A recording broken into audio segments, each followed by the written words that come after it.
বাংলাদেশের হাম পরিস্থিতি নিয়ে গভীর উদ্বেগ জানিয়েছে বিশ্ব স্বাস্থ্য সংস্থা হু।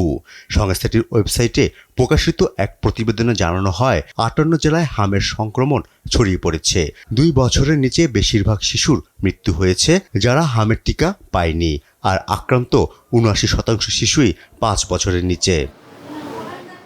হাম পরিস্থিতি নিয়ন্ত্রণে আসছেই না, বেড়েই চলছে সংক্রমণ। প্রতিদিনই রোগী বাড়ছে রাজধানীর হাসপাতালে, ওয়ার্ড ছাড়িয়ে বারান্দায় রোগী ও স্বজনরা। মহাখালী সংক্রামক ব্যাধি হাসপাতালে গেল ২৪ ঘন্টায় ৯ জন রোগী ভর্তি হয়, মারা যান ১ জন। এ নিয়ে হাসপাতালটিতে হাম জটিলতায় এ পর্যন্ত মৃত্যু হয়েছে ৩৫ জনের।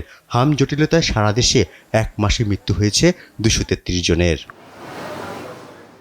তবে চিকিৎসা নিয়ে অনেকেই সুস্থ হয়ে বাড়ি ফিরেছেন। আশঙ্কায় দিন কাটাচ্ছেন আক্রান্ত ও স্বজনরা। চিকিৎসা নিয়ে ভর্তি রোগীরা কিছুটা সুস্থ আছেন বলে জানান স্বজনরা। আমরা ভর্তি হয়েছি ১৯ তারিখে, বাচ্চা মোটামুটি ভালোই আছে। চোখ বন্ধ ছিল প্রথম যখন আসছিলাম, মানে অবস্থা অনেক বেশি খারাপ ছিল, এখন একটু সুস্থই আছে। প্রথম পাতলা পায়খানা ছিল, তারপরে ভাবছি সাধারণ, তারপরে জ্বর আসছে, হঠাৎ ১ ঘন্টার ভিতরে র্যাশ উঠে গেছে।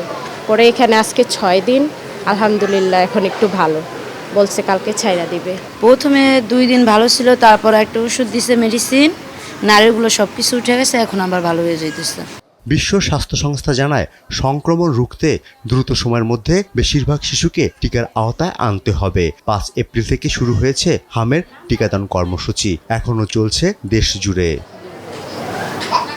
ফররুখ বাবু, দেশ টিভি, ঢাকা।